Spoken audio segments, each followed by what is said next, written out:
Police say it started with several men being beaten and robbed outside the Motel 6 on Coliseum Boulevard. It ended nearby after a brief police chase. News Channel 15's Janice Allen has been following the story, and she is live at the scene with the very latest. Well, Heather, it was very early this morning that Fort Wayne police were called to the motel right behind me for what appeared to be a routine call, but they soon learned they had a much more serious situation on their hands. Battery in progress. That is the initial call that brought police to the Motel 6 around 3 o'clock this morning. Behind the motel, they found several men claiming to have been beaten and robbed.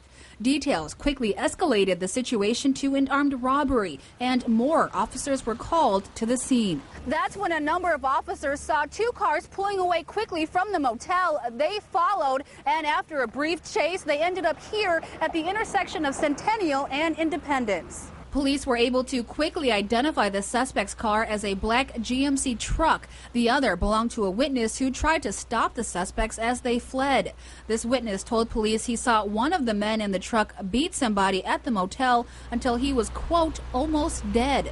The four men in the truck have been identified as Tristan Harris, Mark Wagoner, Jesse Hawkins, and the driver, Benjamin Burton. Inside Burton's car, police found a loaded rifle and pistol, plus several rounds of ammunition.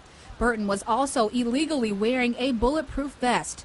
Two of the others were injured. One had a head wound. The other was bleeding from apparent stab wounds to his face and neck. The men who were robbed tell police the suspects stole more than $2,000. Police did find a large amount of cash in one of the suspects' pockets, but it's not clear how much. All four men have been arrested and charged with armed robbery. As for the injured men, they were taken to the hospital in serious condition, but they are expected to make a full recovery. Reporting live along Coliseum tonight, I'm Janice Allen, News Channel 15.